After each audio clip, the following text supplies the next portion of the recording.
Des certitudes, croyances, narratives, enseignements et vérités acquises sont peut-être à déconstruire. Elles nous parleront peut-être cette semaine ou dans les 15 jours qui arrivent de manière plus vive pour qu'on puisse le voir. Il est important de prendre en compte maintenant ce qui se termine, n'est plus sain ou aura fait son temps.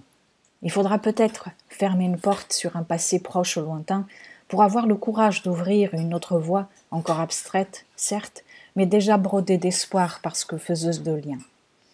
La saison des éclipses démarre cette semaine avec la pleine lune éclipse lunaire à 5 degrés du Sagittaire le 26 mai.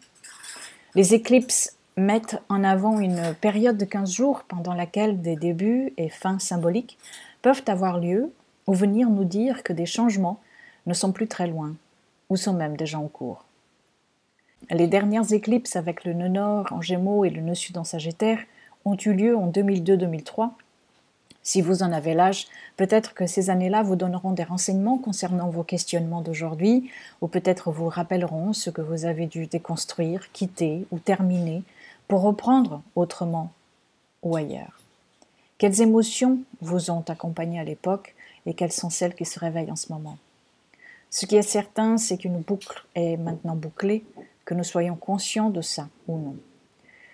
Si vous n'avez pas assez d'années en mémoire pour reculer 18-19 ans en arrière, revenez à l'année 2011-2012, lorsque les nœuds lunaires étaient inversés, et peut-être que quelque chose, maintenant, demande un changement, une intégration par rapport à ce qui s'est mis en mouvement il y a 9 ou 10 ans.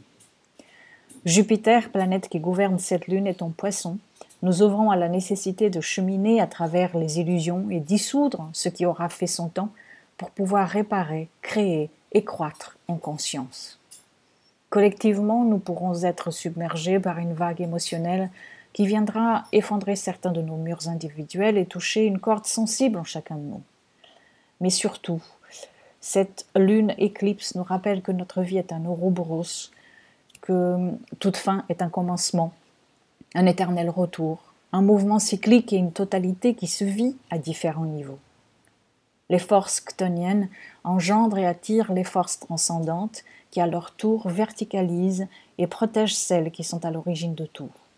On ne peut retrouver le centre que lorsqu'on est dans un mouvement d'accueil, à la fois de ce qui se meurt et de ce qui s'apprête à naître.